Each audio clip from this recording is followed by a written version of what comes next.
Hey, today is a privilege for me. I'm really excited to have my next guest here. So I want to make this show. I asked a friend of mine the other day, I was like, do you think after Joe Rogan's done 1,600 episodes, do you think he has like a master's degree or a doctorate level's worth of information in his head from doing all those shows? And my buddy was like, man, several master's degrees. That's what I want this show to be.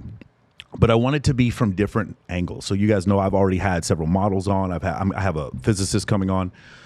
I have some doctors coming on to talk about everything, COVID, vaccines, all this kind of stuff. I want this to be intellectual curiosity. I want to look at all kinds of different ideas. I have two guests on here who started their own podcast. And one of the things that I found, especially, like I said, I've talked before about other girls that are influencers come on here before.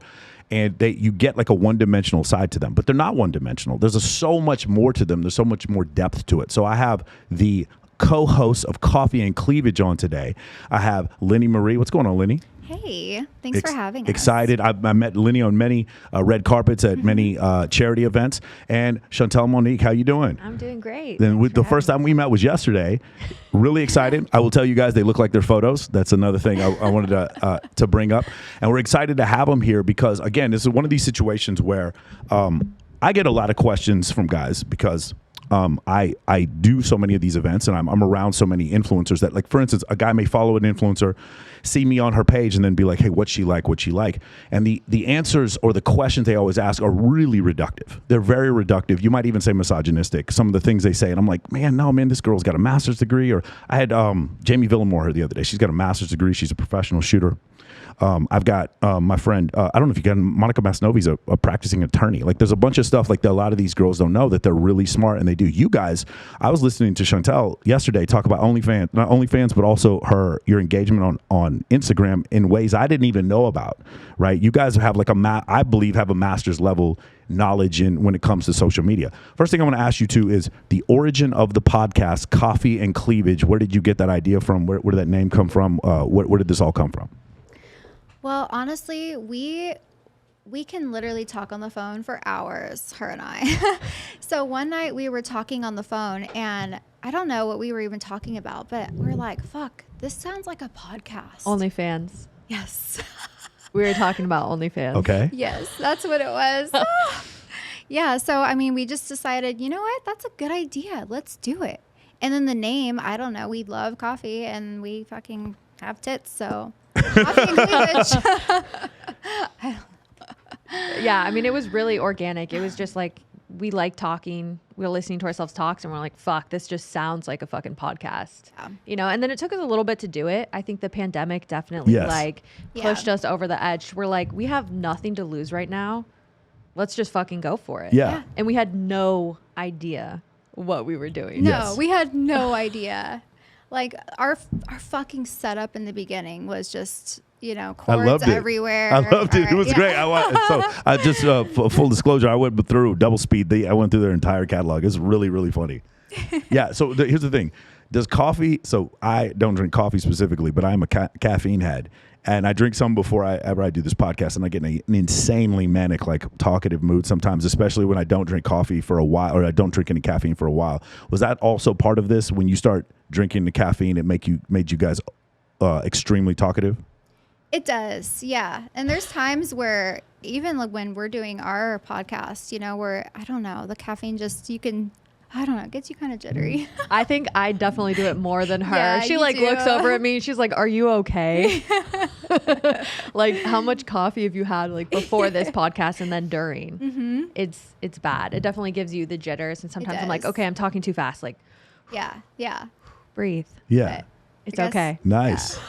No, I have the same issue, man. Like, I really shouldn't drink any caffeine before I come on here because I get really, really excited about certain topics. Mm-hmm. I heard you both on your podcast talk about the fact that you don't really use your social media accounts for personal reasons, right? They're professional. Do you guys remember what I'm talking about? Yeah. What does that mean? So, like, for me, it's both, right? It's like, it's where I'm going to connect with my family or my friends from high school, but it's also where I'm going to promote stuff. But for you guys, it's more of a professional page. Yes. Yeah. I mean, I know for my page, I only use it for professional, just, for everything for brand purposes. And now, though, it's getting really hard to promote other things, like, let's be real. All of us do OnlyFans. Yeah. But with Instagram fucking banning everyone for promoting shit, Yeah. it's getting a lot harder. Even if you put it on a link tree, do you get banned? You can. Yeah. Okay, they'll scrape your link tree and try to find out. Wow, that's interesting.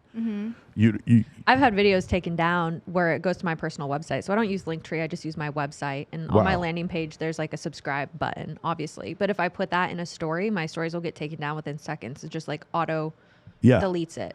You know, so here's the thing. I was going to wait till later to talk about this, but I want to talk about it now. This is it is crazy to me what has happened over the last couple years where it is so blatantly obvious that Instagram from 2012 to like 2018 was creating their platform off the backs of attractive women and then just shit on those same women as soon as they started having, they wanted to monetize the platform.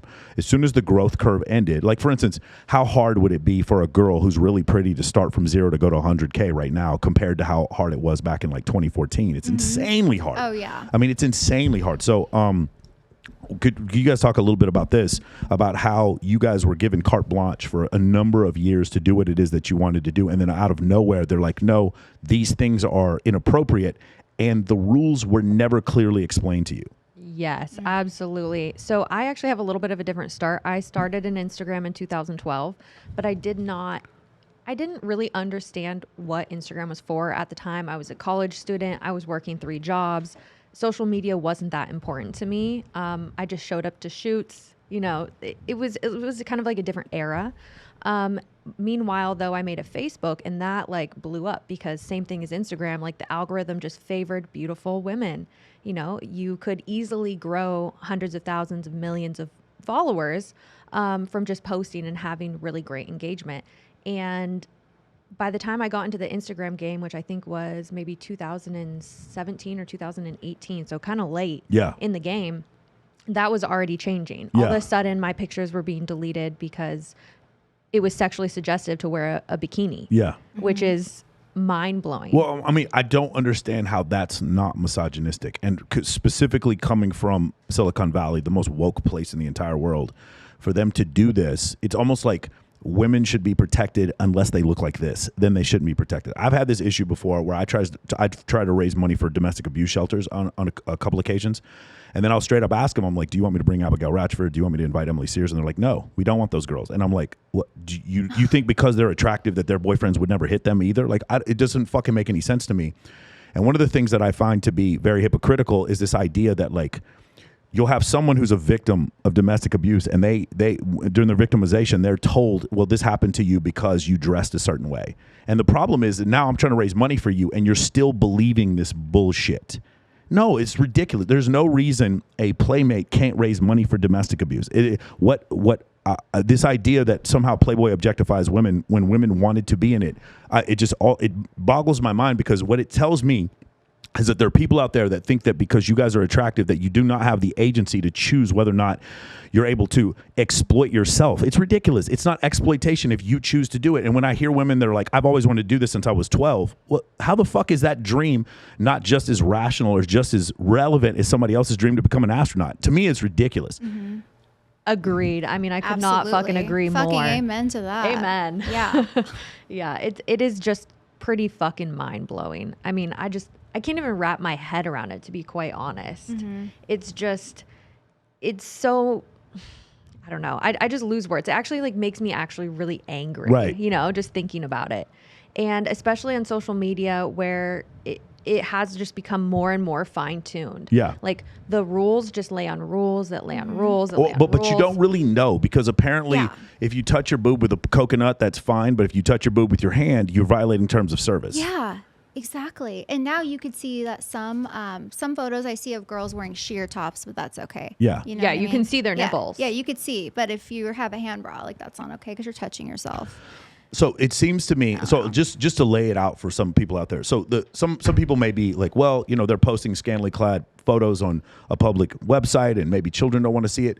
While you may have a point and there may be some websites that don't allow this, here's the problem. They did allow it. for a long time and were fully aware that that's what was going on. And not only did they allow it, they encouraged it. Not only did they encourage it, they were fully aware that their growth curve, like for instance, Instagram went from an app to one of the biggest apps in the world, the biggest photo sharing app in the world, was bought by Facebook for $1 billion because of the fact that they were using attractive women who they were not compensating in whatsoever in order to grow their platform. And then once they got to a certain point and the growth curve stopped and they wanted to bring Ford and Mercedes-Benz in, then they wanted to take those same women and not just deify them. They are literally the number one enemy on the platform and do everything they can to suspend them. So again, you used their labor to build your platform, and now these are the people you are punishing the most. They had made a living on your platform. And then of course, here's the problem. The issue is, and this is the ultimate debate, and I'm curious what you guys think about this, the idea of Instagram and Facebook being private entities versus public utilities. Now, I don't know if you guys remember the whole situation with Ma Bell. There's Southwestern Bell and all these other Bell telephones. They were broken up because of an antitrust case, and then they're now considered a public utility, meaning like I have to file for a warrant if I want to tap someone's phone or whatever. It doesn't matter. The point is the Constitution protects you on your telephone.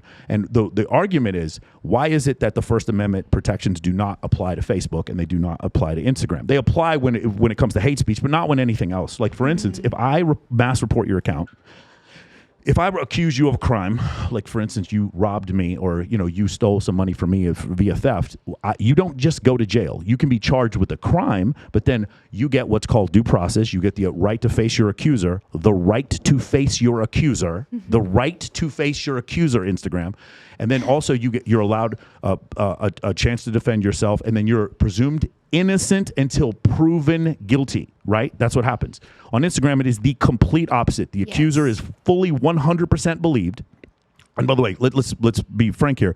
I'd say 85 to 90% of all reporting on Instagram right now is people who just hate somebody. Absolutely. Hold on. If I don't know the terms of service, which I don't. If we had a rep from Instagram on here right now, they could not repeat the terms of service. If I don't know the terms of service, how the fuck are you going to say I violated terms of service? How are you going to report me? That doesn't make any sense. So if you're going to report me for violating terms of service, no, you're reporting me because I'm a girl and my boyfriend looked at Shantel's picture, so fuck Shantel, and so now I want to have her reported. That's what's going on, and you know this. And then when you falsely report me, have you guys ever been reported for animal cruelty or hate speech or anything like that? No. So I know a girl, deleted account for animal cruelty, not one single animal on her account. Hate speech for pictures of her in a bikini. Hate speech, account deleted, not deactivated, deleted because of hate speech. And dude, this is the problem. We're never going to have somebody from Instagram on the show. I know I don't have a big enough show. That'll never happen. But if I did, I would feed him his liver because there's no fucking way to defend some of the actions that they took. It's so hypocritical. So now we have two girls on here, and I'm trying to explain the thing is because I know a lot of people are like, boo-hoo, pretty girls lost their Instagram account. It's more than that. You were allowed a livelihood, and then it was taken away from you, and nobody explains why. And then you are not afforded your rights at all. Like, for instance, what we have written in the Constitution, we don't get those rights on Instagram. We're not protected underneath those rights. And then the other thing is, well, actually, let you two talk about that first, because then I have another point. What do you guys think about that? Sorry. I mean, it is just really crazy how it works, and I understand the logic behind wanting it to be like a viewed private, not but I just don't think it's actually going to happen. I don't know if that's just a very negative belief to think that that's just not going to happen. You think it wouldn't be turned into a public utility? Yeah. At some point, do you understand, if Instagram took over, like there was no Facebook, and it got to a point where it was like antitrust, it would be turned into a public utility. But do you think that's a possibility? Yeah. But the House and the Senate have already proposed stuff like this. What would happen? Basically, what would happen is Instagram would no longer be able to suspend your account. They'd be able to tell you, like, for instance, my account's suspended right now, and it's for identity theft. Apparently, by the way, my name is Michael Sartain, and I'm impersonating myself, so that's why my account's missing right now. But instead of saying, hey, these are the reasons why we think you're impersonating someone, please prove that you're yourself. If you don't by this date, then we're going to go ahead and suspend you. They just suspended me first, and that's going to take weeks for me to get my account back that's clearly mine. Once again, IG, it's me. It's really me. And you took my fucking account away for nothing. So in that situation, that's what I'm talking about. Does that make sense? Yeah. So for instance, you can take away way someone, because of their political views, they're all automatically taken off Twitter. So for instance, I'm not saying this is right or wrong, because I think this is kind of fucked up to do this, but if you call someone who has changed gender, so was assigned a male gender at birth and then switched over to a female, if you call that person a male on Twitter, you are deplatformed. I don't know if you guys are aware of this. Not aware of that. Is something that is something that actually happens. And again, that has to do with the political beliefs of people that are on Twitter. But they, from their standpoint, you're bullying them. So the bullying's not allowed. But again, there's nothing in the Constitution about bullying. I'm not saying bullying's good. I'm just saying this is a function of like where you have free speech. But last time I checked, we've all lost our IG accounts. We were bullied by people who were reporting us for bullshit. So that's all. That's the point I'm trying to make. What do you think about this, Lynnie? I mean, it's true. I've had my account disabled one time, and it was, I don't know, I think I lost it for maybe a few weeks, but I've known girls that have lost their pages for months. And it's true, especially when you work your ass off to build your following, and then it becomes your source of income, you know, with different brands and just, I don't know, whatever it may be. It's really fucked up. It really is. It pisses me off too. Yeah, I've actually had my account stolen before. Yeah. That's like a whole nother thing Yeah. where people are literally hacking into your account and stealing it, posting porn on your page. Yeah. That happened to me for like 2 weeks. I got fortunate enough to actually talk to a real person at Facebook that helped me get my account back. And that was just sheer luck. I just don't understand. Like when you're reporting someone, it's almost always fake. Yeah. It's almost Yeah. always false reporting. Like literally, I guarantee you, it's more than 85% is just jealous people Yes. or puritanical individuals in countries that do not believe in women wearing bikinis.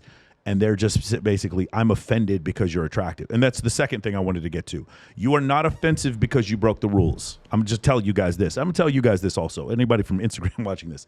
They are not offensive because they broke your rules. They are offensive to you because they are attractive. Let's make this very clear. You can write whatever you want. That's the truth. You are not offensive because you broke the rules. You're offensive because you're attractive. Because when I want Ford to be a sponsor, Ford has to pay to get eyeballs, and Shantel does not. If I have Avion tequila, Avion has to pay to get eyeballs, and Lynnie does not have to pay to get eyeballs, and that threatens your corporate entity. That threatens your sponsor's ability to raise money. So, what do you guys think about this idea? So, I'm going to bring up a study that happened one time. They passed out photos to these college kids. It was a college survey they did. And in the college survey, it's a man and a woman. They're studying together. They're just studying. And the woman has a neutral face, and she's of average attractiveness. That was the intent of it. And they show this photo to a bunch of people, and they ask all the men. They're like, how many of you think that this woman is sexually attracted to this man? And then they ask the women, how many of you think that this woman is sexually attracted to the man?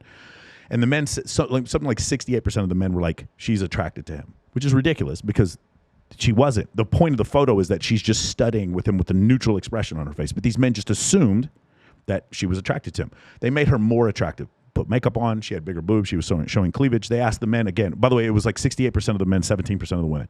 They made her more attractive. They asked the same question to a different group of college students. How many of you guys think that she's sexually attracted to this man? Something like 90% of the men were like, yeah, she's sexually attracted to him. She was not attracted to him because of her behavior. She was attracted to him because she was attractive. This is the reason why you have guys whistling at you for no fucking reason. And you guys get, by the way, if you want to talk about this, unsolicited certain types of pics that you get. The reason why is you are attractive, so they think that you're attracted to them. It's this weird illogical psychological thing. And now you guys are unattainable, which then offends them. This is where the offensiveness comes from. Do you guys understand? Maybe you never had to explain this way, but this is the reason why from a psychological standpoint, again, you understand, if I grew up in Des Moines, Iowa in the 1970s, I never see pictures of anyone who look like you and for sure never meet you, right? Never have access to you, DMing you. Get the fuck out of here. That would never happen in a million years. And so now we're in a situation where these guys are you are offensive because you are attractive. Fuck yes. Amen. Yeah. I mean, honestly, I feel like we could probably go on about this for fucking days, but just the fact that because somebody finds you attractive, that's an invitation to, one, yell at you, whistle at you, call you names. And then if you do not respond, you were immediately treated like shit. Yes. Oh, you're a fucking whore. Oh, you're a fucking bitch. It's like, it's mind blowing because you whistle at me and I don't turn around and say, oh, hey, baby. All of a sudden that warrants me being mistreated. Right. Because I'm not immediately accepting your invitation. What hurts them is the reaction that happens in them when seeing. We were at Sapphire Pool yesterday. Shout out to Sapphire Pool. Yes, right? What hurts them is that you guys would walk by, and there would be this innate, like, evolutionary gut male reaction that they'd have, and when you guys didn't validate it, it was just too much for them to handle, because let's be real, you guys, most men do not bump into women who look like you ever in their life. And so when they see this, they were like, holy shit. I mean, I saw the reactions of the dudes. It's crazy. I wasn't even looking at you guys. I was just looking at the reactions from these dudes. It was like they were falling over themselves. And so when I see something like this, and then I realize they can't take responsibility for their own desires or their own, and so because they can't take responsibility for it, they're now offended. You offend me because you did not validate what I wanted. Does that make sense? Mm-hmm. Yes. Mm-hmm. Makes sense, Lynnie? Absolutely. What do you think about that? Well, when you brought up Sapphire Pool yesterday, I just thought, perfect example, the guy that fucking grabbed your ass, literally, I know, I saw the look on your face. I was like, oh, fuck. He did not just do that. Like, that was just not okay. You know what I mean? I didn't take see a that, photo. but that's crazy. You told me about that afterwards, yeah. Yeah, to just take a photo with you and then just, oh my God. Well, he actually wasn't taking a photo. So, like, a group of guys were standing outside of the area that we were hosting, and they lined up and they're like, can we take a picture? And of course, say yes. I take a picture with, like, I don't know, like 5 or 6 guys. And during one of, like, the last pictures, I'm taking a picture with 2 guys. And so my hands are up, you know, kind of around their sides. And a guy comes up from behind me and literally grabs me with both hands by the ass, like a full squeeze, and then walks away and, like, does it to another woman. Yeah, I mean, it's just crazy. It's the combination of alcohol, and then you get into this environment where you think that that's okay, acceptable, right? But by the way, shout out to Sapphire Pool. It's fucking awesome. Yeah. It's fucking awesome there. It's nobody's fault there that guys act like this. I'm used to managing a strip club for 4 years. Knuckleheads are knuckleheads. They come everywhere. But the idea that this type of behavior then happens, the problem that I'm having is there are men who are out there judging you guys because they're like, why aren't you living a traditional role as a woman, right? The fact is, because you guys probably make more money than 99% of the people who follow you. I'm just gonna be real, and that is not a traditional role. There's no submissiveness, right, in that type of role. And then what happens is I see men who are very judgmental. First off, I've heard men use this example. They're like, "Oh, well, you see the birth rate is dropping. Good. There's 8 billion people on this planet. We don't need any." There's to let you guys know, there's 400,000 elephants on the planet Earth right now, and there are 8 billion Homo sapiens. We won. We're good. Like, almost all the land mammals on this planet are chickens, pigs, and fucking horses. We killed off every 90% of the large land mammal biomass on this planet is domesticated cows and chickens and pigs and all that shit. And we've done that. And as human beings, I think there's plenty of us. So I don't really care about the birth rate going down. I think that's fine. And I also think that there's a lot of dudes that have a problem when they hear about women making $300K a month on OnlyFans. One of the things that's happened to me in the last couple months is at least once a week, I get hit up by somebody trying to get me to get in contact with you guys. Not you two specifically, but it's usually like Kindly or Lindsay or something like that. And they're like, hey, can you get them to come over to our new platform? Or we want to manage their OnlyFans. And I'm like, what? Again, it's one of these situations where, like, you couldn't deal with the fact they were making money. So now let's have you step in and figure out how you can be a part of the process. Have you guys experienced this? Oh, God. There's so many of those now. Everybody wants to stick their fucking hand in the cookie jar. Everyone wants a fucking piece of that pie. They do. It's true.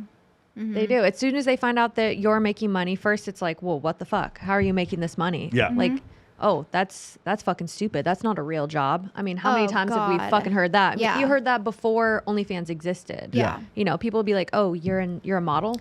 Oh, yeah. I've had people ask me, like, so what do you really do? like, fucking excuse me? Like, what do you mean? What do I really do? I always respond, I sell crack in Riverside. I love that. I do too. Yeah. I'm going to start using that. I sell meth up in fucking, what's it, Reading. I go to Reading and sell meth.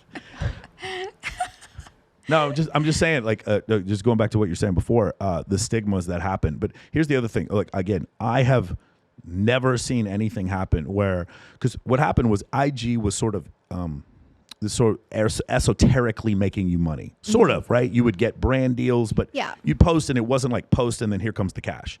With OnlyFans, you post and here comes the cash. It was and here's one of the funny things that happened for me, because you guys know I host photo shoots all the time, right? I host maybe 12 of them a year. And when I posted them before OnlyFans, I would get so many flakes. After OnlyFans, I don't get flakes anymore. Girls always show up, because if I have huge photographers coming or videographers, here's the other thing. Like I host a Paradise Challenge in Jamaica, and it used to be like 15% video, 85% photos. Not anymore. It's like it's half and half now. Half of it's now video, because these girls are using this content in order to make real money. So now the real thing has happened is you've gone from this sort of like pseudo, I'm going to post this and sort of make money. We're not really sure where. Maybe it's a brand deal. I'll do something for Andy Candy. She's on the pubic hair shaver. What the fuck's it called? Oh, Manscaping. Manscaping. Yeah, Manscaping. Yeah. Shout out to Andy. Yeah, the Manscaping thing, right? So then I would get a brand deal with Manscaping or something like that. But now it's like literal. I will post this and sell it for $20 on my IG, and I will make however many. And then when girls know, like I know 2 girls here are making over $300K a month here, but they're doing porn. Some girls I know, I'll tell you 2 girls, Kindly and Caitlin Runk, who have shown zero nudity on their IGs and make a fuck ton of money. Those girls, again, they're making a lot of money every month. Kindly showed me like I saw it on her thing. I was like, Jesus Christ, that's fucking crazy money, right? And then you see something like that, and then like, again, people can't stand the fact that you're doing this. Like you got away. Oh, this is the right. You went to church. You were in high school, and your guidance counselor told you need to study. You need to marry somebody when you're young. You need to do. They gave you these instructions on what to do in life. You need to have kids when you're young. You need to save all this money and buy a house. And they gave you this instruction menu, and you didn't fucking follow it. Neither of you did. Sort of, but not really. You didn't follow it. And then instead of following it, you're making hundreds of thousands of dollars on social media to look pretty. And then it's just a big fucking thumb in their eye for these people who told you how to live your life. What do you guys think about that? Yes. Yeah. They're mad that you are not working 9 to 5, that you are not working 40 hours a week. Well, I mean, the truth is we work more than 40 hours a week. Oh, I mean, that's just the reality behind anybody that owns their own business. And people are like, oh, you just work OnlyFans, you don't own your own business. But it really is a business. You know, you have to treat it like a business if you want to be successful. Exactly. And people are just, I think people that have a problem with OnlyFans or women making money in any form on the internet are literally just pissed off that they're not doing it. Yeah. Mm-hmm. You know, and men are like, well, I can't do that because I'm not a woman. It must be so easy to have fucking tits and an ass. And it's like, I know plenty of men that make way more fucking money than I do on OnlyFans and other places on the internet. So just because, you chose not to do that doesn't mean that everybody else can't fucking do that. Yeah. Exactly. It's like a lot of people can't wrap their minds around of how it is today with, it's not even OnlyFans. A lot of people are making a fuck ton of money on YouTube.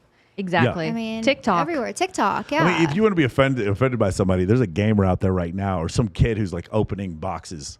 Right, there's that one kid. He does box. What's it called? Ryan's toy review. Yeah, $9 million a year. No, 22 million. 22 million. He was the highest earner. I think so. I don't know if this was 2019. I think it was like 2019. He made $22 million. I mean, you can fact check that. I don't know if 100%, but I know that one of the years he made $22 million. What the fuck? Just opening gifts on YouTube. So go be mad at them. Go be mad at him first.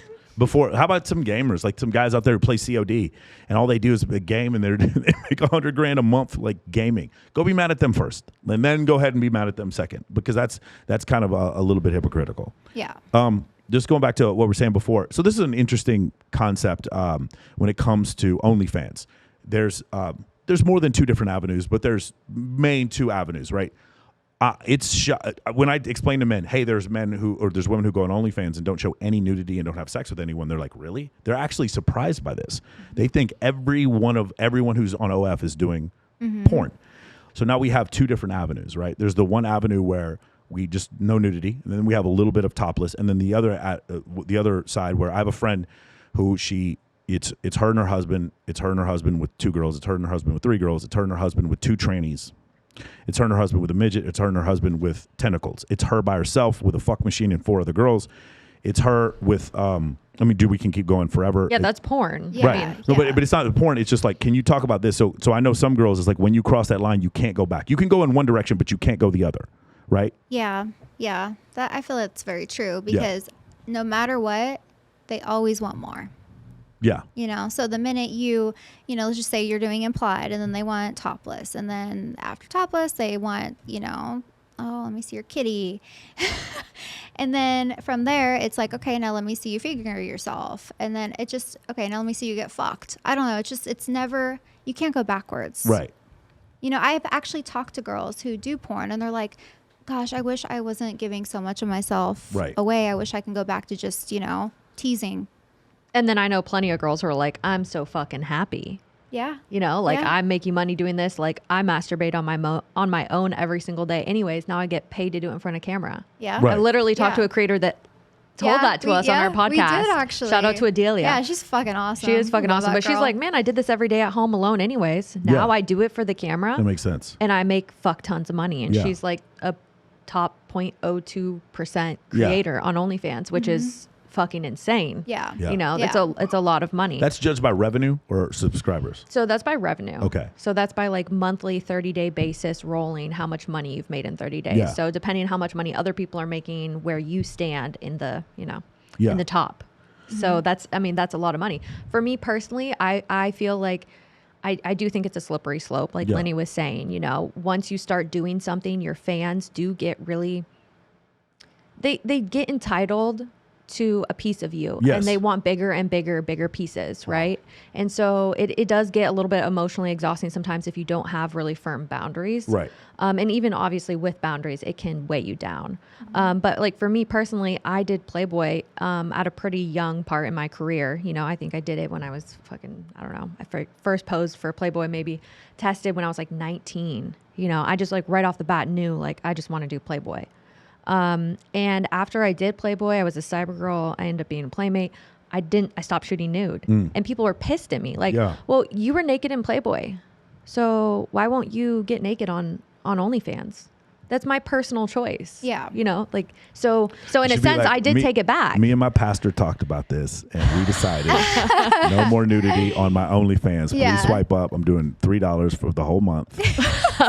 Join me for a whole, no, I'm just kidding. But seriously, and what's interesting is I also agree with you. I do not think that nudity is porn. Yes. No. Everyone has a naked body. Like, yes, all of our parts are different sizes and shapes, but we all literally have the same anatomy. So this stigma that nudity is wrong is just mind-blowing to me.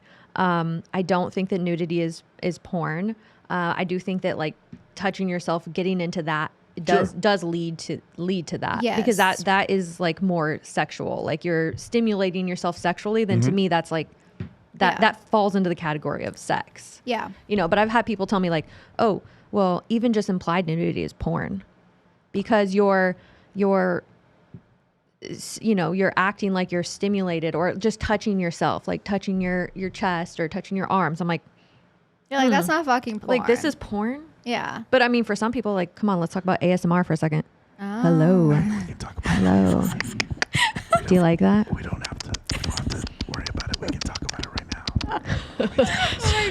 now. I mean, I've had a lot of interesting requests for all sorts of things. Oh my God, I went to the store and bought cucumbers. It was so fucking hot. I can't even, you guys. Man, we have 10 million viewers now. What happened? I don't understand. I think I'm bothered all of a sudden. Oh, shit. Different strokes for different folks. So I'll talk about a moral hazard here. So I think OnlyFans is great because it's allowed for no other reason. And obviously you two did not fall into this category, but there were a lot of women who were being trafficked and a lot of women who were being extorted by men. And now they can go this avenue and now they are making the money for themselves and they just pay, whatever cut to OF. And it's not theoretical. I can name for you 12 girls, maybe more that I know, because I live in Vegas. I'm not going to lie. We know there are girls that are escorts here. And that they don't have to do this anymore. Yeah. Ever. They never have to go to a fucking strange hotel room. And you're like, well, they never had to before. You don't know their life story. You don't know that somebody beat the shit out of them and took their fucking passport. You don't know what happened to them beforehand. Yeah. You don't know that they were married. Their husband took everything from them. They had no money whatsoever. Do you understand what I'm saying? Animals, whatever that they had to take care of. And they were put into desperate straits. You don't know their situation. And so now they do this. And for whatever reason, because I wouldn't wish that on anybody, but now you don't have to do this, it puts yourself in a dangerous situation anymore. So for that part, it's good. Let's talk about the part that might not be so good. And I've mentioned this before in previous podcasts. I know a girl, she was filming with her boyfriend. He's a really good looking, tall guy. She broke up with this dude because it was very toxic. She starts dating another guy. For whatever reason, well, you guys can probably guess, she can't film with this dude. She ends up having to film with her ex. And she's in this weird situation where she's having to go back to her ex. This is, by the way, I'll just state right now, what's her name? Kaylin Ward.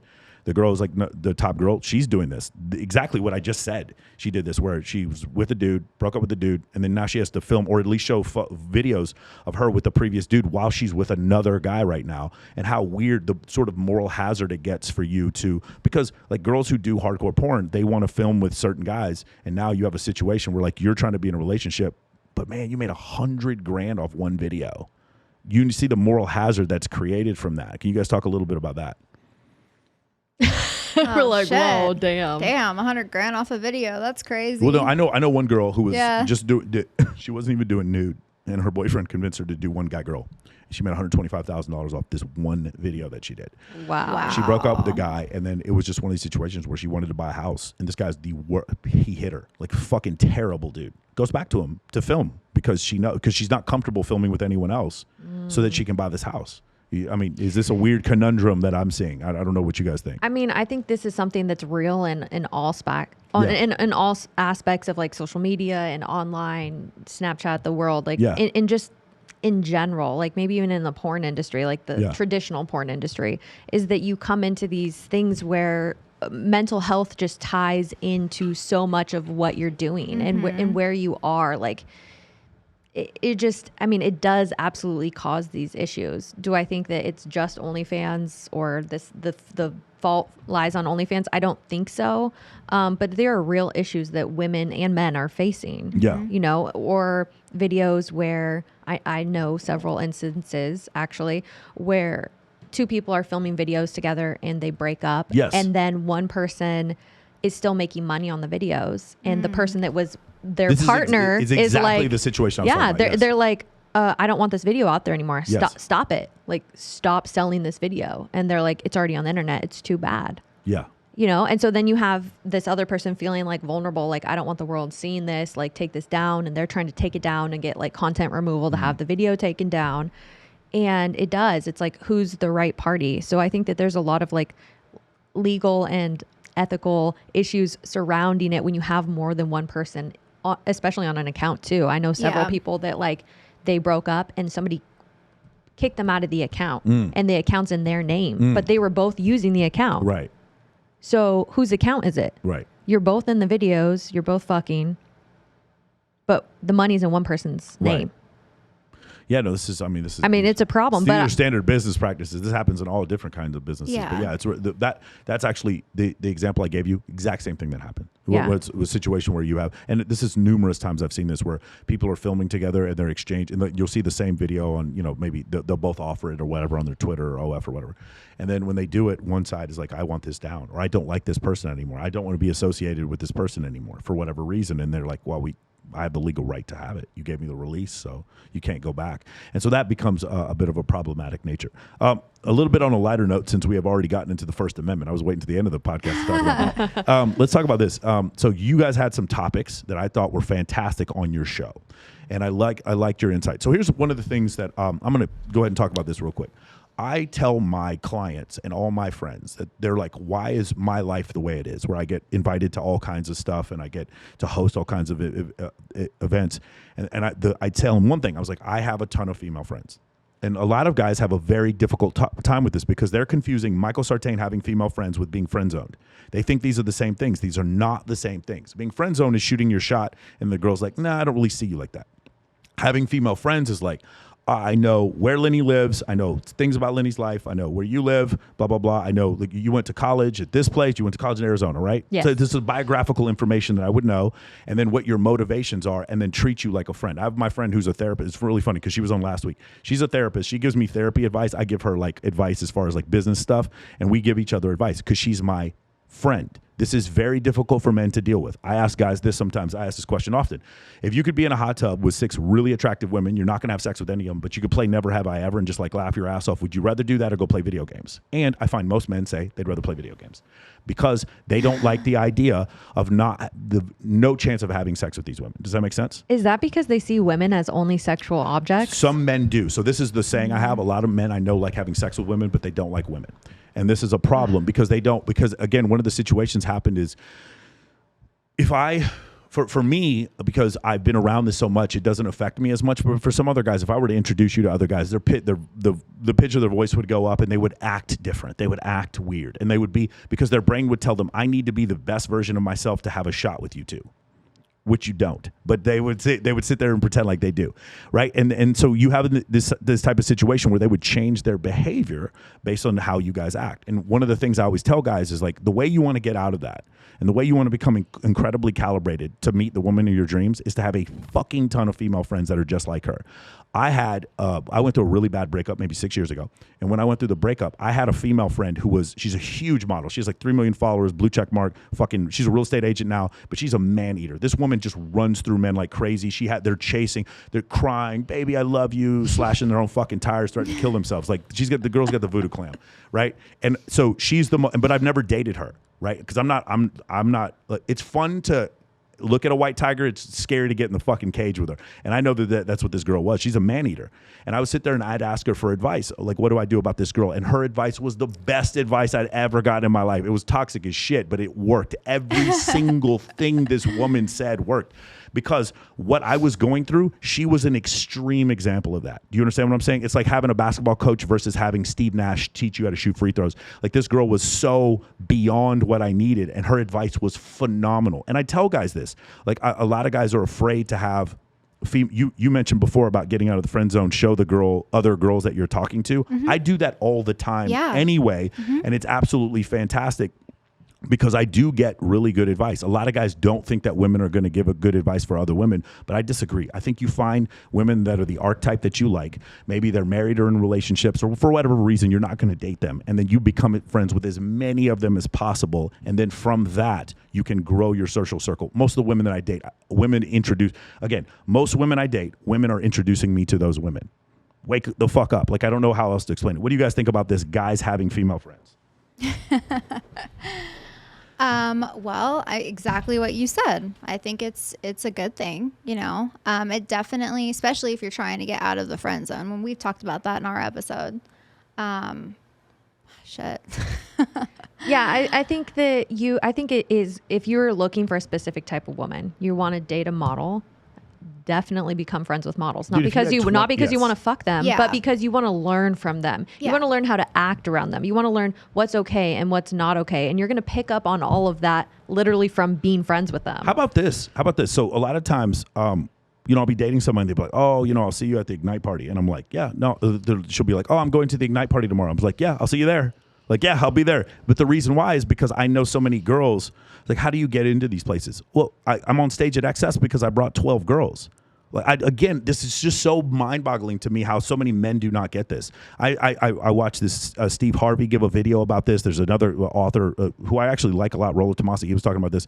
He's like, men can't be platonic friends with women. I'm like, these are people who are not getting invited to the Playboy Mansion, but I am. These are people not getting invited to the Maxim party, but I am. And the reason why is I'm not special. It's because I have so many female friends. And I've never understood the antithetical behavior that men have towards this. Because what I think has happened is they had a crush on a Shantal in their life. They had a crush on a Lynnie when they were in junior high or high school, and that girl never gave them any attention. And so now they feel like if I become friends with them, now I'm being taken advantage of. And I've never felt like that. I've always felt when I have female friends like that, the crazy thing is, so here we go. Just imagine with me, ready? Thought experiment. We go to a nightclub and you go up and try to talk to a really pretty girl by yourself, and then you go try to talk to a really pretty girl and these two are with you. If you can you guys describe what that would be like? The different experience that would be. I mean, that would be a completely different experience. Yeah. You would feel comfortable. Yeah. I mean, the other girl would be like impressed, like, oh, these are your friends. Yes. For some people it could be intimidating. And this was something I was actually thinking about asking you. Do you feel that like the right type of women are coming to you, are being introduced to you because of the female friends you keep? Well, so for me, the thing is, because I can't date someone who isn't comfortable. So I host all the bikini competitions here. I can't be comfortable with someone who wouldn't be comfortable with that. So if you were the one who introduced me to them, then I know that they're going to be comfortable with me having really attractive female friends. Yeah, because they're probably friends with the woman that introduced you. Correct. So as long as they're comfortable with that. I was dating a girl once, and then I used to host a bikini competition with Crystal Hefner, Hugh Hefner's wife. She was the DJ and I was the MC. And I introduced my girlfriend at the time to Crystal Hefner, and just the look on her face, she was not cool with this. It was like a weird situation. It was like I wasn't introducing her to my hot female friend.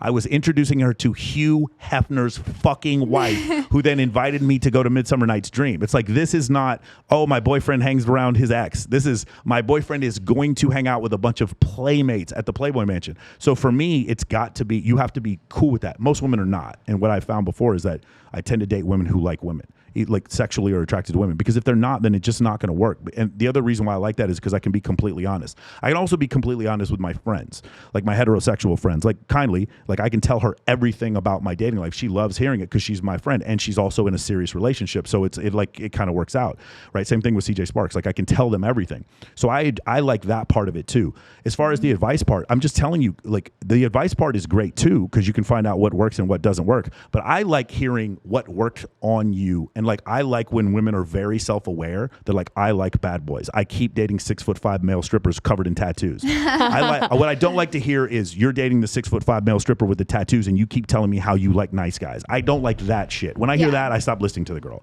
But when I hear a girl be like, yeah, I was doing this and then I end up cheating on my boyfriend with my ex because he's so fucking hot and he does this. I was like, okay, this woman is self-aware. Good. Now I want to listen to some of this information. But when I hear girls talk about, no, I'm just looking for monogamy, and yet they can't keep a relationship because they don't want to settle down, then I don't want to listen to anything you have to say. Does that make sense? Yeah. I look for that with everybody. Yeah. No, it makes sense. Yeah, no, absolutely. Awareness is everything. Yeah. I mean, why we do things, why we think things, why we act certain ways, it's all very relevant. But I think that answered my question. I think that the right type of women are attracted to you because of the woman, the friends that you have that are female. Yes. And I think that's a good point to men. Like, if you're attracted to a certain type of woman, hang out with women like her. For sure. Make friends with women like her, because you're going to learn everything you need to know. Yeah. For sure. Yeah, that's fucking smart. Yeah, it really is. The other thing is I would tell you is, find mentors in all different types of your life. So I would find people who have healthy relationships and ask them about healthy relationships. I would not ask my fuckboy guy friends, right? Which I do have. Hey, there's nothing wrong with being a fuckboy. It's like 2021 in Las Vegas. I get it. Or my homegirls who like literally just jump from one relationship to another. They keep telling me they want monogamy, but then as soon as they start dating the guy, they're like, I'm bored or he's possessive. That's always the first thing. I'm bored or he's possessive, right? And then they want out of it immediately. I want to find people who have healthy relationships and then ask them, how are you able to make this work for 10 years or something like that, right? That's essentially what I would do. So let's go over these specific topics. The ones I have written down were dirty talk, sex positions, porn, threesomes, and friend zone. And we have just been deplatformed for saying all those words. The one you guys talked about before, one thing that I noticed was you guys are really comfortable talking about sex on the show. You have, especially when you guys were talking about climaxing and stuff like that. I found that men, and myself included, I actually am not that comfortable talking about sex. I'm comfortable talking about relationships and very comfortable talking about evolution and social dynamics. But when it comes to talking about sex with my friends, it's always been, I've noticed that women are way more comfortable talking about this than men. It's true. We actually just had a discussion about this recently, about self-pleasure, how so taboo to talk about. It's true. People are not typically comfortable talking about sex. And why? Yeah, very true. I mean, I think that it just depends on how you were raised, honestly. How you were raised, the views you have, who shaped those views. Yeah. I didn't have an open upbringing at all. Right. I had a very closed upbringing where sex was wrong and sex was for men's pleasure. Masturbation didn't exist. And I actually found that women weren't comfortable with talking about sex in my experience. Like, I never heard girls like talking about, oh, he did this and he did that. Like, that did not exist. I don't know exactly how I got comfortable talking about sex. I think that just with age and comfort with myself as who I am sexually, who I am as a person, that just made me more comfortable. And then I have a friend like Lynnie to where just like we can talk about anything. Anything and everything. I mean, we became friends like quite quickly, and it was like I can literally tell her anything. She knows some of like my darkest, deepest secrets that I wouldn't tell anyone, Right. but I would tell her, and I feel comfortable talking about it with her. And so when we get on air, it's like we can talk about these things. Yeah. You know, We're because and comfortable. they're real. They're Chase, real. Chase, do you want to talk with me about self-pleasure later? Sounds like fun. Can we do some self-pleasure talk? Sure. We cool with that? Okay. Well, I feel more Why is comfortable. that such a stigma though? Yeah. So it's just weird because I'm gonna I think for typical males, and again I don't know, I have some friends that are homosexual males, but I don't know if it's the same for them. But for typical, most of my guy friends are heterosexual males, and then talking to them, it's just there's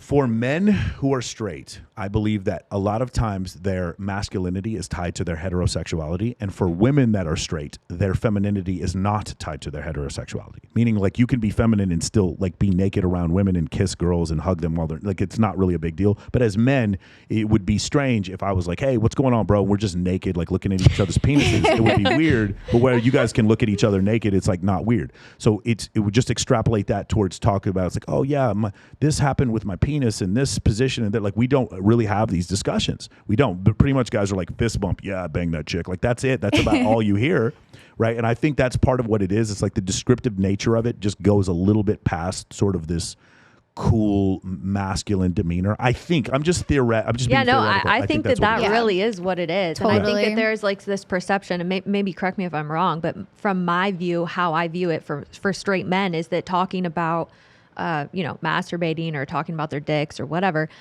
or being naked in front of other men would cause other people to think that they're gay. Yes. And that makes them uncomfortable. Correct. And they don't feel masculine. They all of a sudden feel weak, which I feel like, and this is not all men, but I feel like a lot of men view weakness tied to like being feminine or like, oh, I'm not being masculine, so I'm being weak. I'm being feminine. I'm looking at another guy's dick, so that Yeah. makes me gay, and it makes them feel insecure. Right.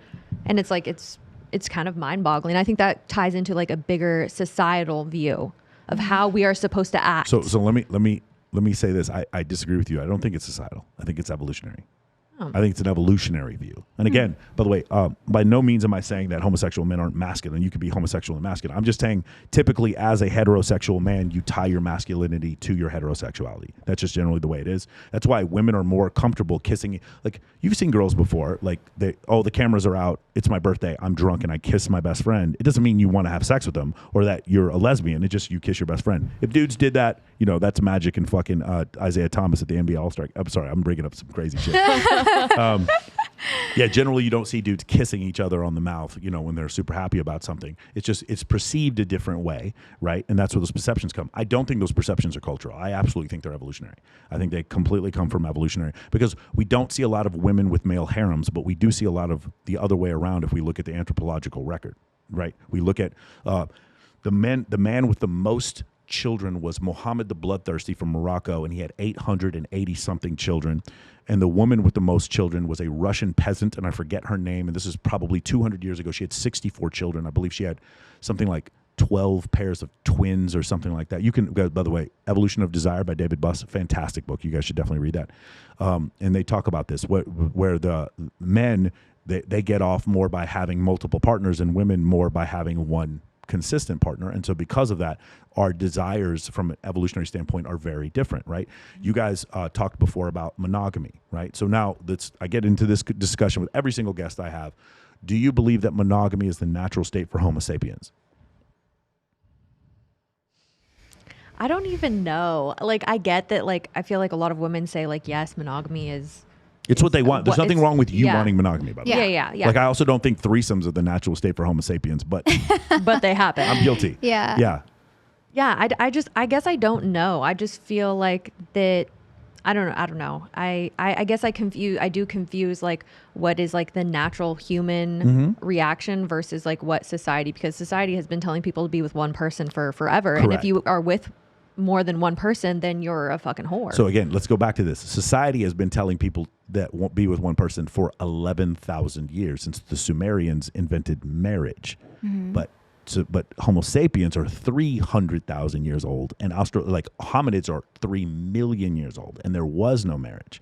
So I'm just bringing up the fact that like we tend to think things were always the way it was, right? And that's not the case. There was no Instagram. There weren't even boob jobs before 1974. Like we're like plastic surgery was like in its archaic form in the 1970s. I don't know if you guys remember the 1990s, but like boob jobs were like a fucking crapshoot. Like, maybe they were good, and sometimes they were a disaster. Twist on. Yeah, they're just completely out. Like we've come so far, right? With social media, the fact that I'm able to see so many images of perfection, all this has changed. But my programming comes from 300,000 years of living with like this very barely. There were several instances during Homo sapien evolution where we were almost wiped out. There were fewer than 60,000 Homo sapiens on the planet. For the longest time, there was under 100,000 Homo sapiens on the planet. Then the 19th century happened, antibiotics, and we go from 1 billion to 8 billion within like 150 years. That's essentially what happened. So we keep thinking the world was always the way it was after we had cars and electricity. The reality of the situation is that's less than 1/1000th of the human experience. And so the majority of the human experience is, I like you because you're attractive. I want to kill you because you're not part of my tribe, and that's it. And if you don't believe me, go look at World War II. Go look at Genghis Khan. This is the natural state for Homo sapiens. So anyway, what your views on monogamy?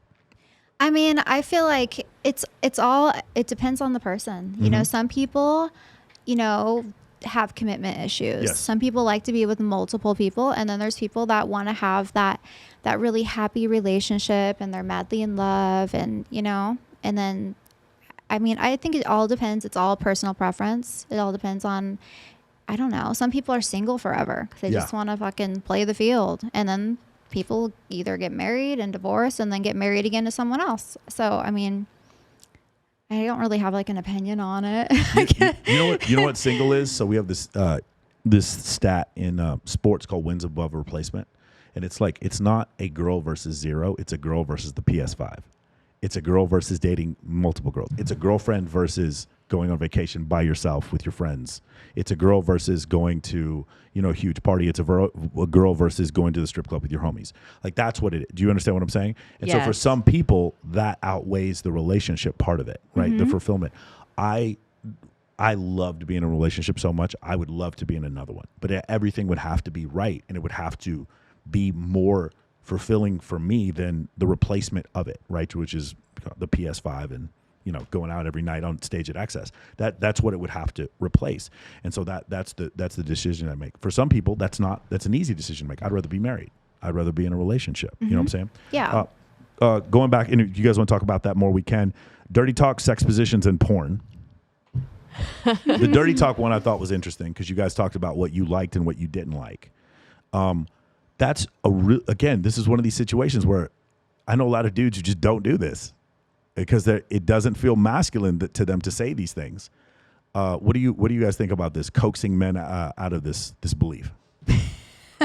Coaxing men out of disbelief. Yeah. I think that, I don't know, everything has a time and place. Yeah. We were talking about this earlier. I know this kind of ties into our earlier conversation, but time and place. So like dirty talk is not like something you say to somebody when you're walking down the fucking hall. Yeah. Like this is not something you just shout at someone. This is like a very intimate thing that you talk about beforehand. Like, hey, I really like it.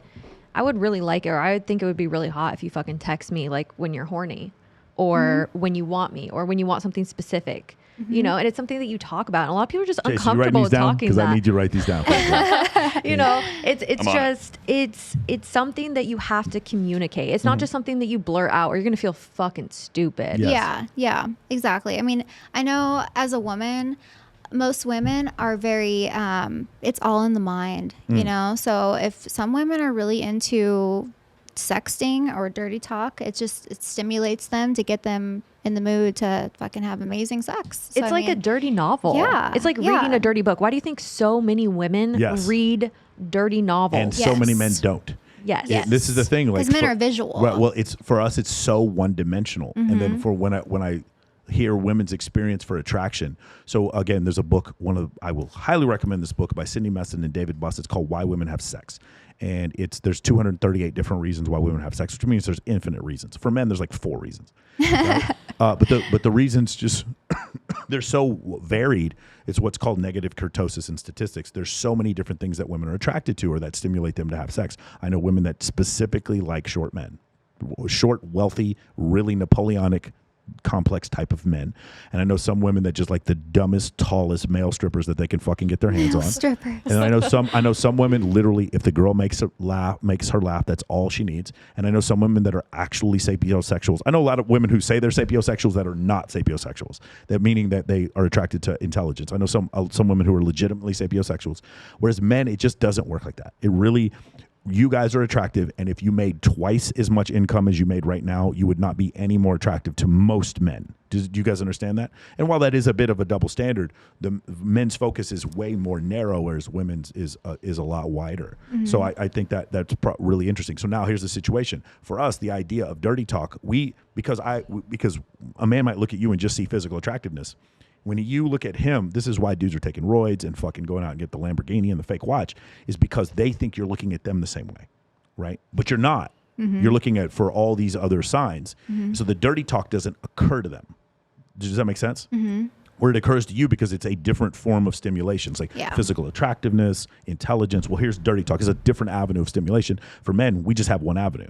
So it's like if you dirty talk to us or don't dirty talk to us, it's kind of the same to us. Do you understand what I'm saying? Although I like it. It's the same to us. Does that make sense? Mm-hmm. Yeah, it absolutely does. Yeah. And like she said, it's like I feel like men are very visual. So it's like you walk in and you look hot and that's all they need. But me, I got to start thinking about before I even walk in, because if I just walk in and you look at me and you're like, oh, I want to fuck you, I'm going to be like, okay, like, that's nice. Okay. That's nice. You want to fuck me? Well, okay.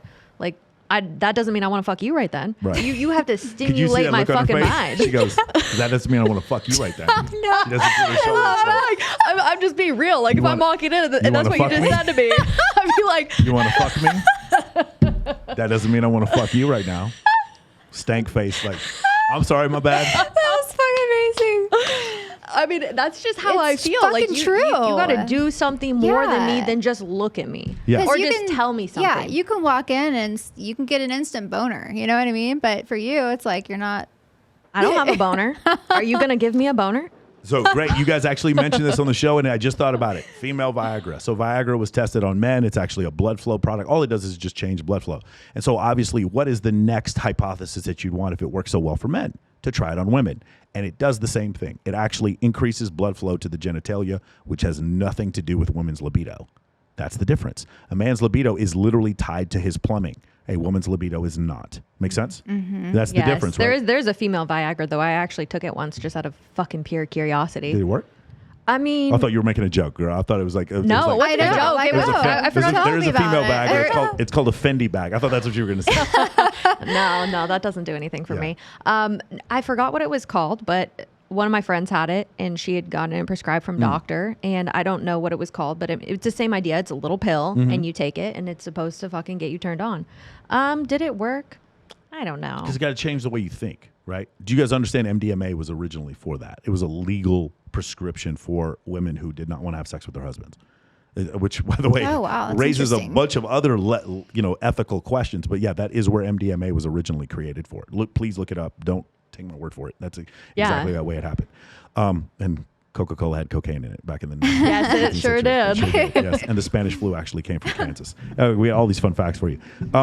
Let's talk about this one. My favorite one was the friend zone one that you guys talked about. And I've said this to you before, and I'll say this right now. If you guys or any women out there could make a product, an info product on how to get men out of the friend zone, you will make $1 billion. And I don't mean 100 million either. I mean $1 billion. This is something that men have been trying to do forever, is figure out ways to get out of the friend zone. More so than just like meeting strange women. It's like women that they completely have a one-itis for, like getting out of that and getting into the friend zone. You guys had some advice. Could you repeat some of that? Where to start? Oh God, I know. Well, I mean, like what we mentioned earlier, that's a huge one, is become friends with a lot of females and share that with a person that you're, or, I don't know, like, oh. One of the things I thought that you thought was, I remember that you recommended was like, if you're trying to see if a woman is interested in you, and this is clearly if you don't have a lot of attractive female friends, because I don't think that this would work on them. But say you have a girlfriend and you're like, oh, or not a girlfriend, sorry, a friend who's a female, and you show her a photo of a really hot woman. It's like, hey, what do you think about this girl? I'm thinking about asking her out. See how she reacts. Yes. I think that is pretty obvious because It is. as much as women like don't ever want to show that they're jealous or insecure, like women do get jealous. So Oh, if fuck she yeah. gets jealous, that means she's fucking into you. She doesn't want you with that hot woman because she wants to be with you. So here's, I'm going to add one more thing. It's not that she gets jealous and she's into you. The fact you showed her a picture of another hot woman could have made her attracted to you. Yes. This is Yes. this is a function a lot. Again, we go back to the thing before. This is an actual function in psychology. Don't take my word for it. Please look it up. It's called preselection, and it's in several two gender species where the male grouse, geese, whatever, that has a bunch of females around it is more attractive to the female geese. There's the same thing that happens in rodents. It's the same thing that happens in primates. And guess what? We're mammals also. It's the same thing that happens with Homo sapiens. A lot of times, the reason why girls are attracted to Justin Timberlake isn't his physical appearance. It's the sound of the other women screaming for him that causes the attraction, right? So it's literally called preselection. And then obviously the female brain evolved to figure out, well, I don't know all these things. Like, again, if I want to know things about whether or not I'm attracted to Lynnie or I'm attracted to Shantel, the information I get in 1 second, and I know I'm attracted or if I'm not. But as a female, you do not know if I'm a psychopath, if I'm physically violent, if I'm terrible in bed, if my breath smells, if I'm terrible with women, if I'm a liar. There's all these things you don't know. Yes. What's a great way to figure it out? If you guys know that two of my closest friends are CJ Sparxx and Kindly Myers, there's a pretty good chance that I'm not a psychopath. Does that make sense? Not, It could be, but probably not. And so having a bunch of female friends, I've said this before, sort of inoculates you or sterilizes you from a lot of these situations. A lot of the questions women ask are going to be answered by who you used to date and what female friends you have, right? So that's why I would say that's kind of a great way to stimulate attraction. Photo editing apps. Oh, fuck. Holy shit. Yeah. I mean, we can just straight up talk about it because I don't know. So I learned about this individual named Coconut Kitty. Shout out to Coconut Kitty. I've never been friends with a 12-year-old before. So Coconut Kitty is a woman, and I'm learning more and more. But she basically, for those of you who don't know, there's a filter on Snapchat that can make you look really young. There's another app called FaceApp. By the way, almost every big influencer you're seeing, if you ever see that sort of like plaster look on their face, where it looks just a little bit fake, it's FaceApp. It's an artificial intelligence program. It's actually created in Russia. And that program, what it does is it makes your features symmetrical and then it smooths out your face. Well, this Coconut Kitty is using FaceApp. I believe, if I were going to guess, she's using like the child filter, because I use FaceApp all the time. She's using the child filter, and she's using this filter called Star, I'm guessing. And she's making herself, you were saying before, you believe she's in her 40s, and she's making herself look like a prepubescent child with a porn star's body. And so that's kind of the issue. And because of that, she's getting a fucking ton of followers. You said you had 12,000 subscribers on OnlyFans, something like that. Did you guys have a specific... we talked about this for a while. If you guys are comfortable talking about this, did you guys have... what do you think about this level of manipulation of your image? Personally, I actually stumbled upon a video exposing her on TikTok. I had seen her pictures before on Instagram, but just kind of glanced and looked away. I knew something looked off about it, like just heavily edited, but I didn't know to like the extent until I saw that video and I started digging. And I was just like, I remember sending her the picture, sending her the video and being like, what the actual fuck is going on? Like, for me, I just feel like it's really wrong. And I know a lot of men, especially, I did the Reddit dive, the Reddit research. And a lot of men were not bothered by this or thought that it was justifiable or that it was okay or she still looks great, because whatever. they were turned on by it. Because they were turned on by it. But for me, I see it as like you're exploiting children. That's an interesting way. So again, these are not specific children, but you're exploiting the image the innocence of children by taking on that face. You're basically, it's a cultural appropriation, except this is not a culture, it's children. And you're doing so because you know there are pedophiles out there. Exactly. Right. And there are men that wish that they could look at a child's face and get away with like fucking you and your woman body, but they're looking at the face of a child. And I've had arguments with people who are like, oh, well, a real pedophile wouldn't be attracted to a woman's body. I mean, I don't. I mean, I just hard disagree. There are different types of pedophiles, just like there are different types of people. People are into different things, but you're giving somebody a face that looks like they're 12. Yeah. How does that not play into it? I couldn't look at it. I couldn't fuck somebody that's face, like if I met her in real life, I couldn't like, and I was a man, I couldn't have sex with her because her face looks like she's fucking 10 or 12. That's weird. Yeah, it's fucking Like, weird. while your body, you have to be stimulated by that. And I feel like her and many other women that she's apparently coaching, and other people that use Yes. coaching. I fuck you not. Coaching women on how to essentially market themselves in a more sophisticated manner to bring in more money. That's Well, and you're interesting. catfishing the fuck out of people too. Yeah. Some people don't think this You is know? catfishing. I'm like, It's so 'Cause catfishing. she calls it art. Yeah, she calls it art. She calls it art. So here's another actually example, and I wish I had the story pulled up on this, but so a man was actually caught doing this on Instagram, and he was apparently posting pictures, and he looked like this young guy, and one day he posted a picture, and you could see his reflection in the car, like in the window of the car, and you could see he was actually fucking old. And, he ended up deleting his Instagram, I think, or whatever, and he was just doing this for likes. Oh, this is an Asian guy. This was yes. Who was actually a woman. He was posting it. No, it's like a young child, like a 12-year-old, 14-year-old. Yeah, he was making himself like 12, Yeah. like 12 I or absolutely 14-year-old, remember this, yeah. but he was actually old as Yeah. fuck, and he was doing it for like likes and attention and DMs or whatever he was doing it for. That's fucking weird. It is really weird, but I mean, she's clearly doing it to make money. This has to make her tons of fucking money. Oh, fuck yeah. But it's attracting the wrong type of engagement for me. I get fucking pissed about it, and I can't even talk about it. I'm just like, oh, it's just fucking wrong. It just pisses me off, and it worries me about, like, is this like the future of the internet? Or is this encouraging child trafficking? It's really interesting because, again, the problem is there is no individual child being exploited, but children would be exploited because it's encouraging this type of behavior on social media. That is really interesting. What do you think about this, Lynnie? I mean, it's fucking true. It's just, I don't know. And it's like we don't usually roast people on our podcast, and we weren't trying to roast her, but we were just trying to, like, it's just make people aware that, I don't know, it's fucked up. Yeah. We didn't even, like, say who it was on our podcast. No, Yeah. I'm happy to say I happened to discover who this woman was, and I was like a little shocked. Yes. Shout out to Coconut Kitty. You're welcome to come on here, but I have a feeling you won't. I have a feeling you're not going to come on camera here. I don't know What why. What is your personal opinion about it? Or what do you so think? you guys bringing it up that Yeah. way, because for me, I didn't find her attractive, so I didn't notice her. Yeah. So I don't notice all girls, but like for her, she did look too young for me, so I would just swipe. Yeah. Because I would just be honest with you, I find a lot of Wilhelmina models to be way too young looking and way too skinny, and it's funny because that body type doesn't get suspended on social media accounts. That's like true. like the curvy body type does. And so a lot of times, I grew up. Listen, man, I don't live in Las Vegas on accident. I like that body type. That's why I live here. So now I see this frequently on social media where I see these models who I don't think are attractive at all doing, runway shows in Milan. And I'm like, they're just not attractive to me in the slightest. They look like little boys. And then I start wondering, like, is that who they're marketing to? People who want to look at little boys? And they found kind of a workaround here.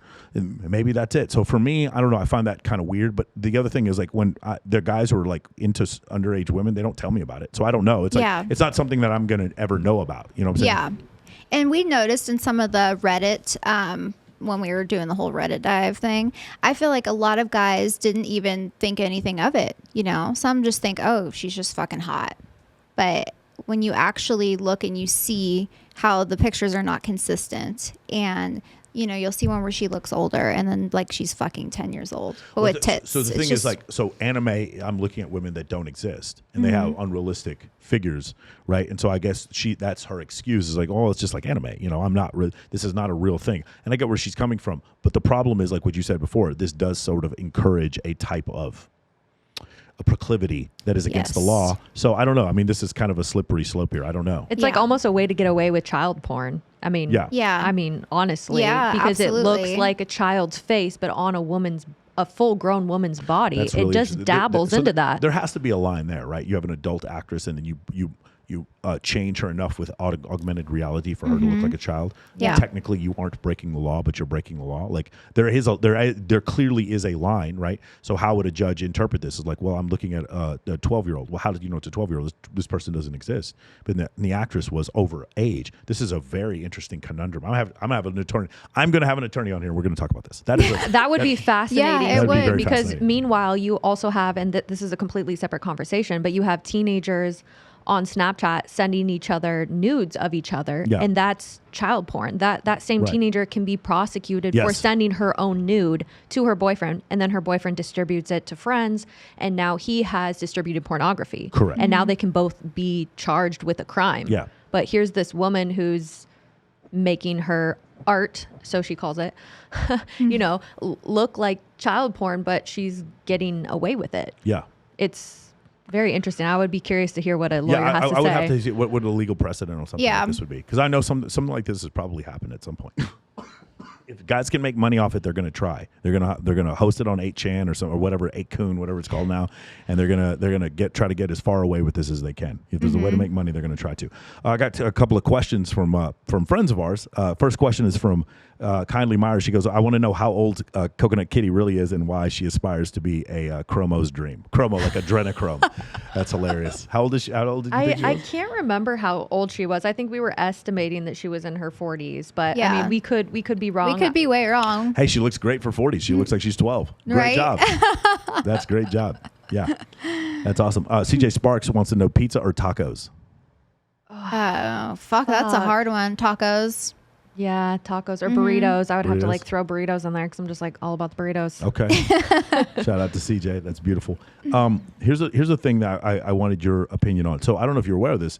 So we talk about a lot about OnlyFans, and we talk about Instagram and just pornography in general, and how pervasive it is, how easy it is to get your hand on it. It's not like a box that you have to hide in the woods, from your parents, like back in the day. Not to say that I had a box in the woods. In the woods. In East Dallas, in Lakewood. That never happened.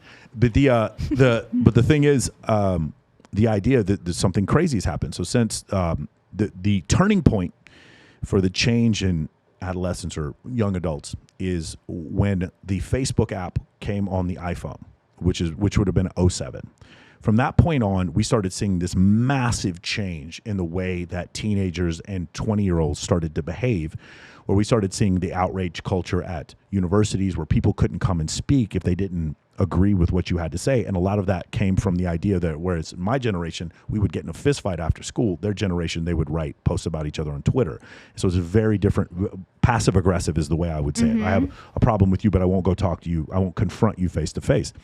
And so what's happened because of that is you've lost a lot of social skills. And while in some cases, like teenage pregnancy is incredibly down, and so is like, children, underage drinking is also down, and kids driving and getting into car accidents is also extremely far down.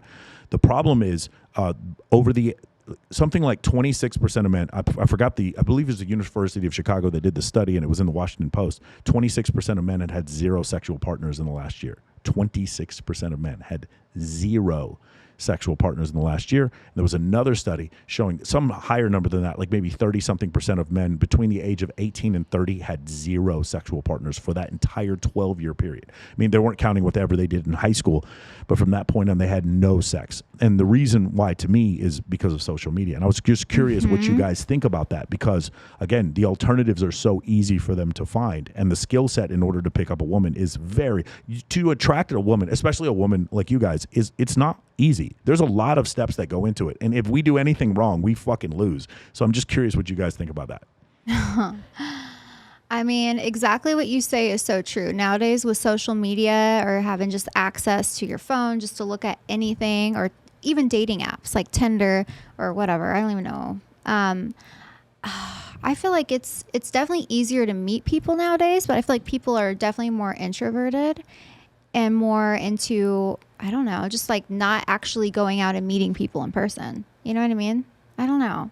Yeah, I feel definitely like- think it's more yeah. scary. Yeah, it is for sure. I mean, I guess that's what it seems to be. Yeah, I think that there's just a lot more pressure because you're seeing like all these perfect people, Yes. especially if Yeah. you're following like models and celebrities, and you're like, wow, like they're so perfect. I mean, fuck. I mean, I think that sometimes I'll be scrolling through Instagram and I'm like, oh, get out.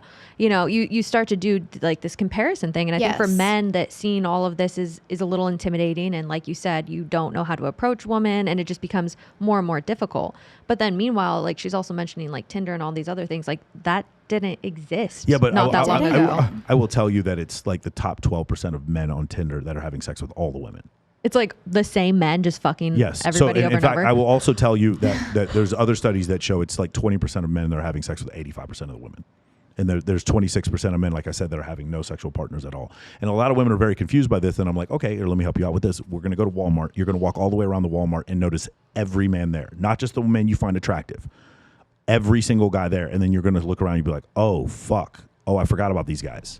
Yes, there are 26% of men that are not having sex. Because you guys don't understand. You could have a bad hair day. Dude's still going to want to have sex with you. You could even have bad breath. Dude's still going to want to have sex with you. For us, we have to do everything, especially on the first date. We have to do everything right. If we do anything wrong, we fall off the tightrope, right? For us. And so it's very difficult. Now you realize all these men that just can't get all these steps together to get in shape, dress correctly, have a house that's not in their mom, not sleep in their mom's basement. They have all these things they have to put together in order to have sex with a woman. It's very difficult. Like, and a lot of women don't realize this because for you guys, it's like, oh, sex, okay, perform now, man. Do what you're supposed to do, right? So it makes it very difficult. I gave you a glance when she said something. She said something about how she looks on social media at perfect people. Yeah, I mean, it's true. Lynnie and I kind of thinking the same thing here. So you had mentioned, if you don't mind me talking about this, you had mentioned this. It's just Lynnie and I had this discussion. You had mentioned before, I thought it was very, very interesting, if you don't mind talking about this, that you had been cheated on 3 times before, okay? And we're here like, what the fuck? Like who the fuck would cheat on Shantel? Who? So if you could Fucking idiot. if you could give us some explanations, because what I would want to know is for these 3 guys, how did these motherfuckers get in the place to date you in the first place, and then what led to the cheating? If you just want to give some general understanding. I was young. Some of that happened like when I was a teenager, like first boyfriend status. And he went to a party and got drunk, and a girl climbed on top of him and had sex with him. And his defense was, I was drunk and she took advantage of me. Right. Do you think I bought that? Yeah. Good job, buddy. I'm sure that worked out well for you. Yeah. I'm sure you're doing great. She's doing okay too. So I guess it was just like the wrong place, wrong time. I think that lots of people get cheated on, and I think that how attractive you perceive someone to be doesn't mean that they're not. I mean, come on. Like Jennifer Aniston got cheated on.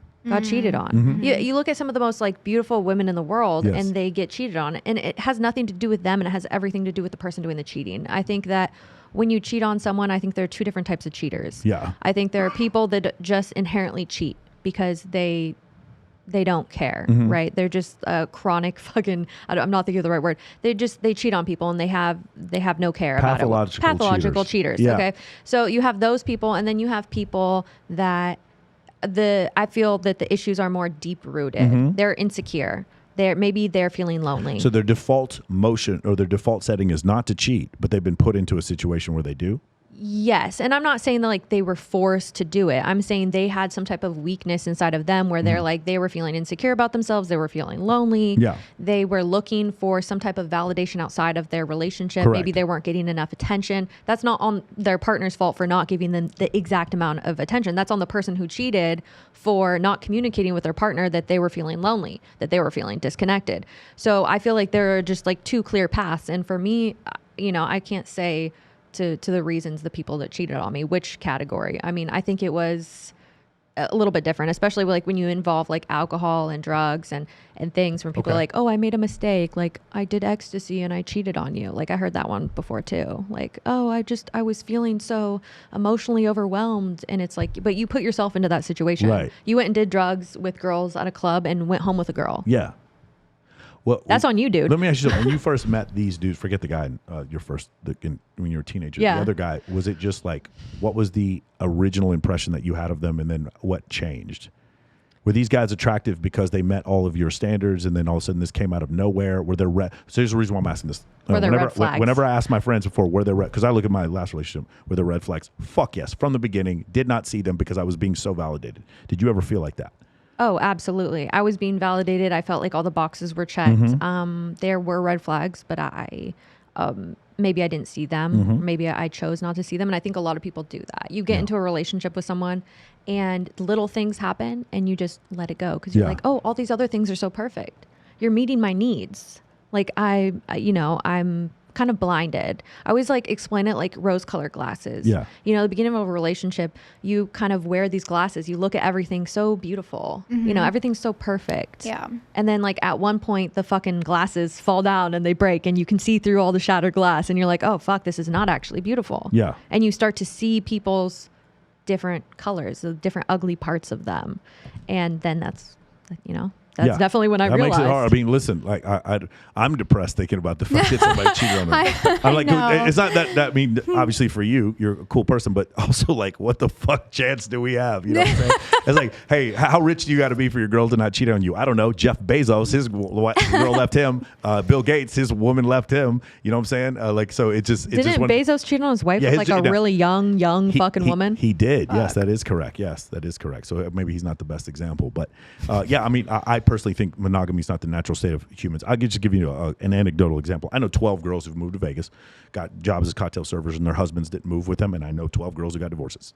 Every single one of them. Because I also know the bravest generation of men we've had in this country, we consider to be the men who stormed Normandy back in the 40s during World War II. And every single one of them came home and their wives had babies by other men. Every single one of them, their wives cheated on them.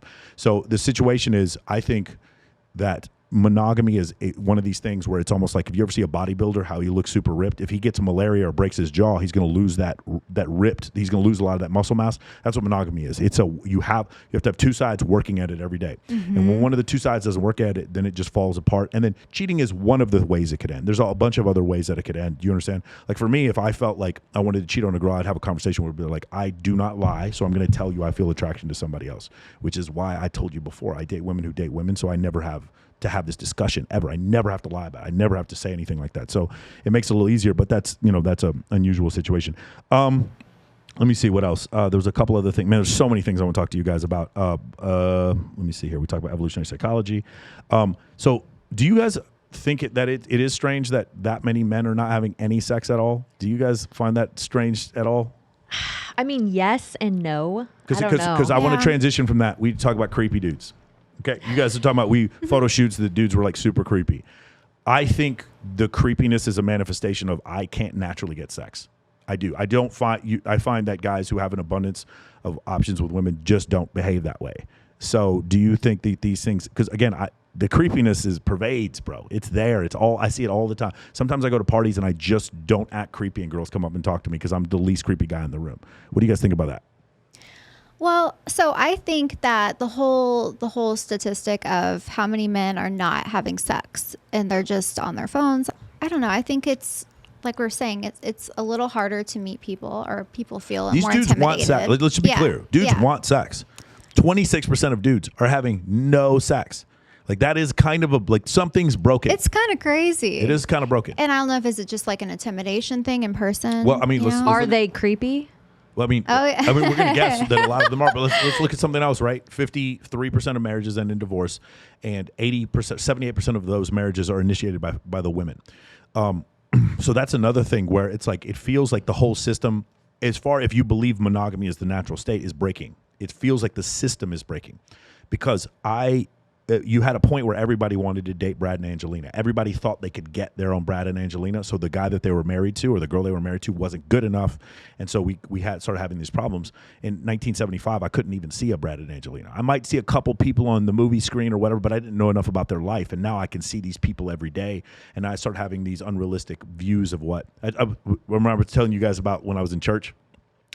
And the pastor was like, don't look at porn because this is an unrealistic view of what women look like. And then I moved to Las Vegas and I was like, it's not unrealistic at all. It's what I see every day. It's so funny. It's like, no, sorry, pastor. That didn't turn out to be correct. But I just thought it was really interesting because whenever I say this to women, they're always confused because they're like, no, I have no problem whatever having sex. I can't believe that there's as many guys that don't. And then you guys, your experience with creepy dudes. You had a lot to say about this in the car. Is there?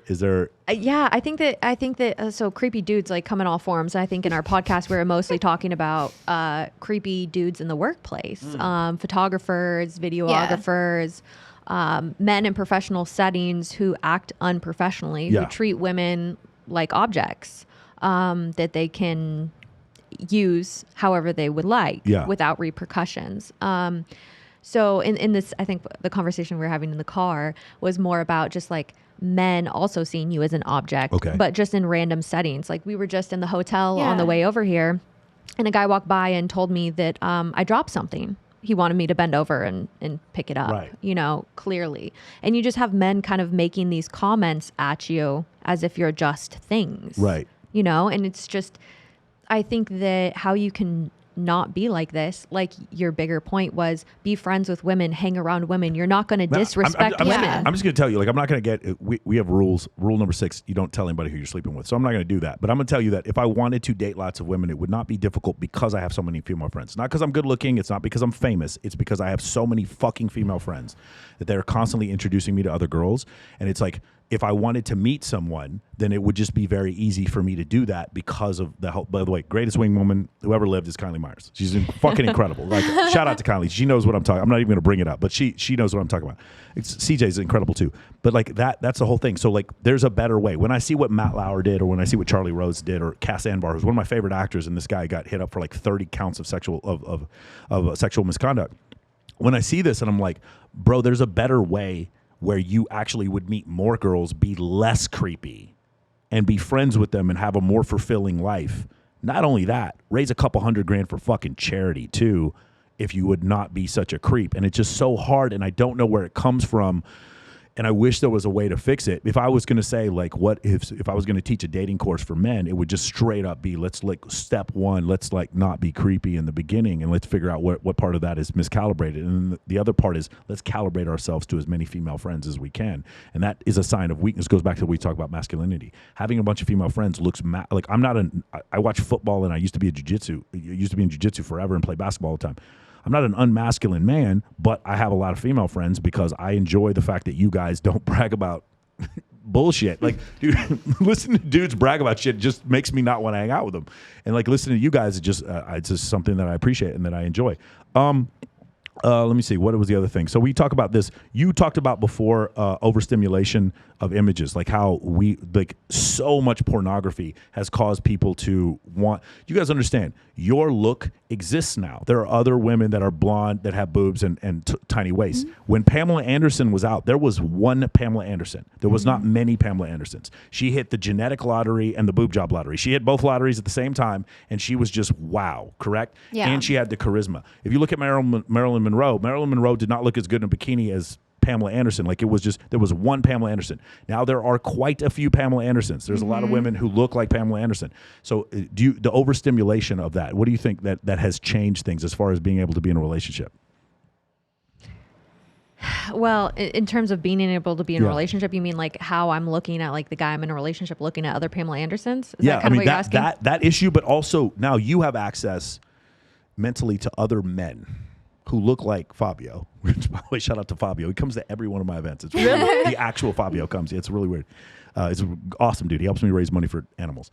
So, but how crazy that is, like the overstimulation, because humans, we lived in societies of 150 people during hunter-gatherer stages, and now we have these huge groups of people. How different do you think that is? I mean, it's really different. I mean, I think that mentally it can be overwhelming. Like, I mean, she's always like, oh, why do you feel that way? And it's like, sometimes I have to check out. Like, I can't stay on social media. I use it as a business tool. Mm-hmm. I don't have personal accounts. Yeah. That's another conversation. That's just like separation of my life, my personal life from my work life. And it's overwhelming. Like, there are a lot of beautiful people in the world. Again, when we hear you say that you get overwhelmed by looking at perfect people, it just, I know it's like a funny, I know it's a funny what concept, but I think that we're all a Michael little Jordan's bit. like, man, I swear to God, these videos of LeBron, they really make me feel insecure. You know what? I bet they do. Maybe. I bet that deep down somewhere inside, I know that men are very masculine and they act like they're not intimidated by other men. But there certainly are men that are intimidated by other men. We're talking about men, 26% of men that aren't having sex. And they're looking and they're seeing fucking Fabio. They're seeing fucking LeBron James. They're seeing these representations of men in these forms that they didn't get access to before in previous times. So it kind of plays into the same fucking wheelhouse. Social media makes it, if you have an advantage, it becomes a huge advantage. And if you have a disadvantage, it becomes a huge disadvantage, right? And so now the 20% of guys with the huge advantage, with the Lambo and the six-pack abs, and the spot in the Maldives, they get all the girls. And then the guys who like have pictures of them in a plaid shirt at a fucking college football game, fat and drunk with their friends, have no fucking girls. That's what I've seen is the bifurcation between the two. And it's called fractals, where you have 20% of something that does 80% of something. So 20% of men having sex with 80% of the girls, which means the other 80% of men are fighting for those bottom 20%. And then you end up with 26% of men with no sexual partners in the last year. It's just It's simple mind-boggling. It really is. All right. Well, we could fucking talk a crazy. lot more about that, but we have a schedule to keep. So I want to ask, is there anything that you guys want to plug specifically? Coffee and Cleavage, Coffee and OnlyFans. Oh, yeah. Okay, Subscribe. so this is you're the first podcast I've ever seen on OnlyFans. You guys have it's We on were the OnlyFans. first. We were the very first. Yes. We're the fucking OGs. So it's video form podcast, 16:9 HD on OnlyFans. OF.TV Okay. is the actual website. It's seen not that. actually on OnlyFans.com. So Okay. it's not like a page. I mean, we do have a page that you can subscribe to on Yeah. OnlyFans.com. Yeah. That's OnlyFans/Coffee and Cleavage. But OF.TV is a video format platform. Okay. So it's kind of like your YouTube. Yes. Yeah. You know, and yeah, we were the first Podcast. podcast That's on amazing. there, which Yeah. was really exciting. We've amassed 600,000 followers on our almost Coffee and Cleavage. 700,000 now. Yeah. That's amazing. Yeah, I mean, it's really powerful. Yeah. It's been really nice. We're thankful for OnlyFans We giving are. us the Shout out giving to that space. OnlyFans. Yeah, I mean, it has like changed our lives. Yeah. Absolutely. That's incredible. Yeah. Awesome. Well, I mean, dude, I'm looking for guests. You guys already had a podcast. I was like, this is great. This is awesome. You know, they're going to understand what's going on. And it is, the thing is, I feel like it makes you people will take you more seriously. One of the best things I found about this whole platform is you get to control the narrative. Yes. They can't Yes. keep, again, if you guys are considering starting a podcast, they can't keep talking shit about you if you sit there and have 3 hours to go over, you know, exactly what your narrative or explain it to people your way. Does that make sense? Mm-hmm. Awesome. Absolutely. Anything else? No? Dude, this has been awesome. It's been great. Legitimately, I had like another 10 things that I wanted to ask you. We're kind of running out of time. Again, guys, please like, share, subscribe. We loved having these two incredibly accomplished ladies on here on my podcast. We have several more guests coming. I really appreciate the feedback that I'm getting from you guys. I lost my Instagram and the views went up on my YouTube. I don't know how the fuck that happened, but I do appreciate that, guys. That's really awesome. A lot of you guys really love that last podcast that we did with Jamie Lynn. We're gonna have her on several more times because sociopaths is something you guys really tend to want to talk about, and narcissists and stuff like that. We didn't even get into that, and I want to talk to that about you guys. So hopefully we'll talk about that some other time. But stay tuned. We got many more coming your way. Sorry, it's not COVID. I have allergies.